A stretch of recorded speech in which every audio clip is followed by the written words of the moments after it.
मैं आमंत्रित करना चाहूँगा माननीय एडवोकेट रजत कलसन जी, आए अपने विचार के माननीय एडवोकेट रजत कलसन जी।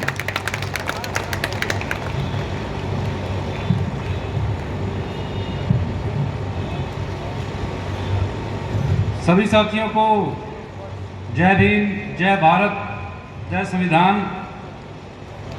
आज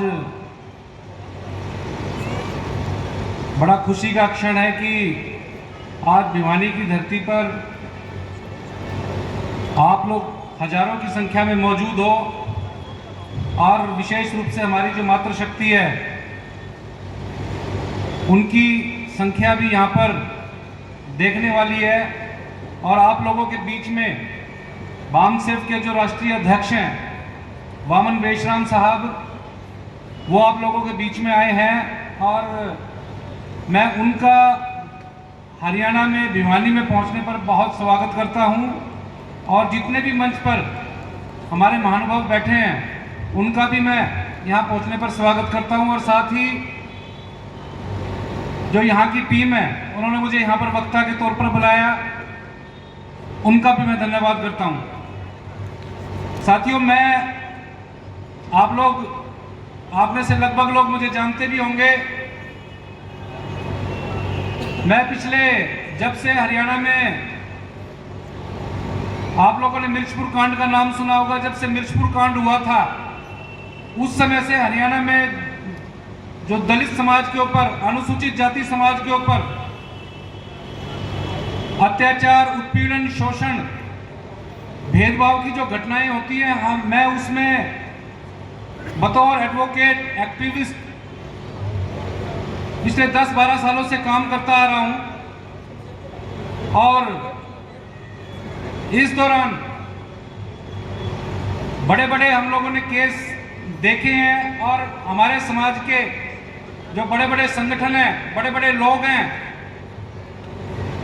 उन लोगों की भूमिकाएं भी हम लोगों ने बहुत नजदीकी से देखी हैं। साथियों, आज हम लोग एक बहुत बड़े संगठन के बैनर के नीचे यहाँ पर बैठे हुए हैं। उसके बैनर के नीचे जो सम्मेलन हो रहा है और इसमें जो विषय दिए गए थे बोलने के लिए, मुझे पढ़े लिखे लोगों ने धोखा दिया। बाबा साहब का एक कथन था और दूसरा ये था कि बड़ी मुश्किल से आंदोलन का कारवां यहां तक लेके आया हूं, आगे मत बढ़ा सको तो पीछे भी मत जाने देना। ये दो विषय जो हैं, इन विषयों पर आज के जो वक्तागण हैं उनको सीमित रहने के लिए यहां पर हिदायत दी गई थी मंच द्वारा। तो मैं एट्रोसिटी की, अत्याचार की, भेदभाव की, शोषण की बात यहां पर आप लोगों के बीच में कर रहा हूं। और मैंने बताया कि मैंने मिर्चपुर केस में वकील के तौर पर मैं खड़ा हुआ पीड़ित वाल्मीकि समाज की तरफ से, और उस केस को बड़ी मुश्किल से हम लोग सिरे तक चढ़ाया। सरकार के तमाम हथकंडों के बावजूद, तमाम रुकावटों के बावजूद,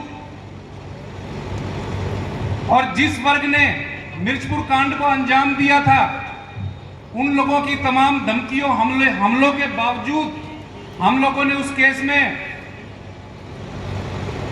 विजय हासिल की। ज्यादा से ज्यादा संख्या में हम लोगों ने उन आरोपियों को सजा कराने की काम की। लेकिन मेरा मकसद यहां पर उस केस की स्टोरी सुनाना नहीं है। मेरा मकसद है कि मिर्चपुर केस हो या फिर कोई दूसरा केस हो, हरियाणा की जो न्यूज़पेपर्स हैं, हर रोज आप उनमें एट्रोसिटी के बारे में पढ़ते हैं। कहीं पर जाति सूचक गालियां दी हैं, कहीं पर आपका सामाजिक बहिष्कार कर दिया है, कहीं पर समाज की लड़की के साथ रेप कर दिया है, कहीं पर गैंग रेप कर दिया है। इस तरह की खबरें आप रोज पढ़ते हैं। तो उसमें हमारे समाज के संगठनों की क्या भूमिका रहती है? साथियों, आपको बताऊं, हम हरियाणा में 8 या 10 लोग हैं जो इस तरह की अत्याचार की घटनाओं में मौके पर पहुंचते हैं, थानों में पहुंचते हैं, सरकारी अस्पतालों में पहुंचते हैं, डेड बॉडीज के साथ धरने देते हैं, 7-7 दिन तक 2-2 हफ्ते तक हम लोगों ने डेड बॉडीज के साथ धरने दिए हैं, केवल इसलिए कि भाई एफआईआर दर्ज कर दो, आरोपियों को गिरफ्तार कर लो। यानी संविधान लागू हुए 72 साल हो गए,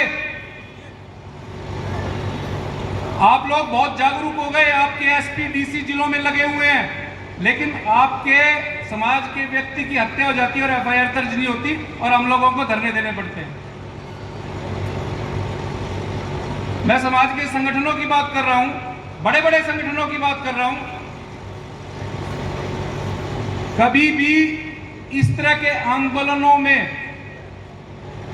हमारे समाज के बड़े बड़े संगठन हम लोगों के साथ आगे खड़े नहीं होते।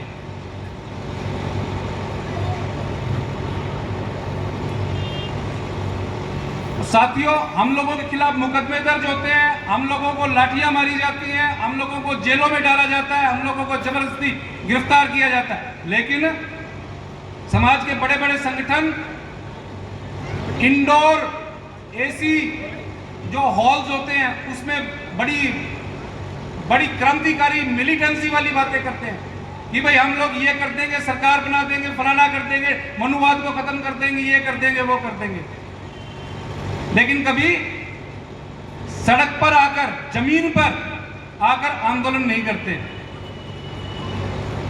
और जो हमारे समाज की पार्टी होने का क्लेम करती है कि ये हमारे समाज की पार्टी है, उसकी हकीकत आपको भाई अभी एक हमारे साथी जो पत्रकार थे उन्होंने आपको बता दी। तो इस तरह की सिचुएशन में कि भाई बाबा साहब पढ़े लिखे लोगों की कुछ ड्यूटीज लगा कर गए थे,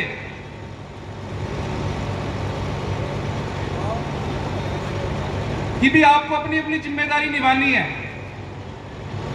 लेकिन वो लोग नौकरियां लग गए, सेक्टरों में कोठियां बना ली, छोटे छोटे बड़े बड़े संगठन बना लिए, मीटिंग करते हैं, उसमें केवल उनके समाज की नौकरियों में रिजर्वेशन की, प्रमोशन की, इस तरह की बातें होती हैं, फिर वो घरों में बैठ जाते हैं वापस जाकर। लेकिन ये जो एट्रोसिटी की आंच है, भेदभाव की आंच है, ये जो शोषण की आंच है, मैं आपको बता देना चाहता हूं, अब बीजेपी की सरकार है, 2014 से बीजेपी की सरकार है, और एक साथी ने अभी बताया कि अगर मोदी 2024 जीत गया तो 2029 में संविधान खत्म हो जाएगा, और 24 अगर जीत गया तो इस काल में, मोदी के इस टेन्योर में गरीब लोगों को टारगेट किया जा रहा है, और जो आने वाला जो उसका टेन्योर होगा, अगर वो 2024 जीत गया तो जो हमारे समाज के बड़े बड़े जो तथाकथित बड़े बड़े नौकरी वाले हैं और पैसे वाले लोग हैं, वो लोग टारगेट पे आएंगे। इसलिए ये आंच हर घर तक आने वाली है, इसलिए इस चीज को आप ध्यान से देख लेना, और जो समाज के साथ अत्याचार की घटनाएं होती है उसमें शामिल होने का जरूर काम करें। दूसरा साथियों, हम लोग यहाँ पर जय 85 की बात करते हैं कि हम 85 क्लेम करते हैं। 85 कहाँ है? 85 कहाँ है वो 85? मैंने पिछले 10 सालों में एससी समाज की एट्रोसिटी के मामलों में, भेदभाव के मामलों में सैकड़ों सभाएं मैंने देखी। मैंने कोई बैकवर्ड क्लास का आदमी हमारे दुखों में शामिल होते हुए नहीं देखा। दूसरी बात, हम लोग कहते हैं कि भाई भाईचारा बना के रखो, मनुवादी ब्राह्मणवादी जो व्यवस्था है उससे बच के रहो, लेकिन जो 85 में जो एक बैकवर्ड क्लास है, अब जो ब्राह्मण समाज है वो बड़ा समझदार हो गया है। अब उसने जो अपनी कुरीतियां, अंधविश्वास है और पाखंड है उसको डेलीगेट कर दिया है। अब उसको कौन संभाल रहा है? उसको आपका ये बैकवर्ड क्लास संभाल रहा है। मैं एट्रोसिटी के केसेस देखता हूं और मैं बताऊंगा आपको, एट्रोसिटी के जितने भी केसेस हैं उसमें से 50% आरोपी जो है बैकवर्ड समाज से होते हैं, हमारे समाज के खिलाफ अत्याचार करने वाले हैं। दूसरी एक बात और, एक मलिक साहब बैठे हैं यहां पर, उन्होंने बड़ी सही बात कही कि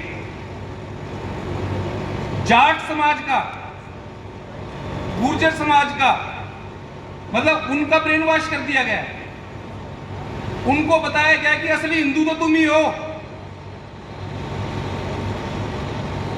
और जो अस्पृश्यता, अनटचेबिलिटी, छुआछूत, ये सारी की सारी जो ब्राह्मण समाज के लोग करते थे, आज वो हरियाणा में ये बैकवर्ड क्लास के लोग या जाट समाज के लोग ये वो काम करने का काम कर रहे हैं। आप किसी भी हरियाणा के गांव में चले जाओ, जाटों के हुक्के को हाथ लगा के दिखा दो, आप, मैं मान जाऊंगा। आप उनके सामने खाट पे बैठ के दिखा दो।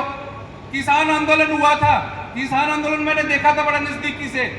हमारे समाज के लोग बड़ा क्लेम करते थे कि किसान में 36 बिरादरी का भाईचारा बन रहा है, लेकिन किसानों के आंदोलनों में हिसार में एक वकीलों ने सर्वजातीय एक धरना लगाया हुआ था किसान आंदोलन के समर्थन में। हमारे वकील एससी समाज के वहां जाते थे, 3-4 जाते थे, वो 3-4 उन लोगों को उनके बीच में नहीं बैठने देते थे, उनको अलग गुट बना के बैठना पड़ता था। यही सभी बॉर्डर्स पे था।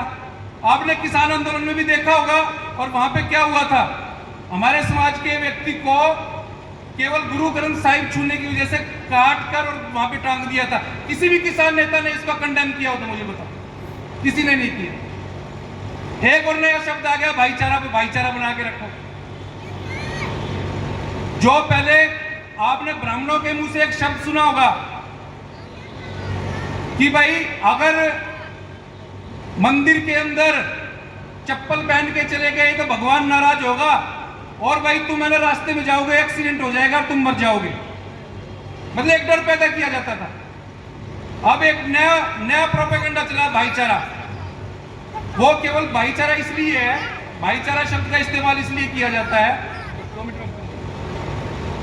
वो भाईचारा इसलिए किया जाता है कि भाई हम लोग तुम्हारे ऊपर कितना उत्पीड़न करें, तुम्हारा कितना अत्याचार करें, कितना ही तुम्हारे को तंग करें, एफआईआर दर्ज मत कराना, नहीं तो भाईचारा खराब हो जाएगा। मिर्चपुर केस में हमारे समाज के लोग 2 जिंदा जला के मार दिए थे। हरियाणा की सर्वखाप की पंचायत इकट्ठा हो गई थी, बोला भाई समझौता कर लो, नहीं तो भाईचारा खराब हो जाएगा। किसी लड़की के साथ रेप होता है, भाई एफआईआर दर्ज मत करा, नहीं तो भाईचारा खराब हो जाएगा। भाई ऐसे भाईचारे का क्या फायदा। हो सकता है साथियों आप मेरी बातों से सहमत ना हो, मैं कड़वी बातें करने का आदी हूं, हो सकता है मंच भी ये बात करने के लिए ठीक ना हो, लेकिन जो हम लोग दिन रात देखते हैं, महसूस करते हैं, बर्दाश्त करते हैं, वो मुझे नहीं लगता कि संविधान का आर्टिकल 19 मुझे अपनी सारी बातें कहने का अधिकार देता है, और उसी के माध्यम से मैं अपनी बातें कह रहा हूं। और मेरे पास अल्टीमेटम आ गया हमारे संचालक साहब का, तो मैं इसके साथ अपनी बात खत्म करता हूं। सभी को जय भीम, जय भारत, जय संविधान।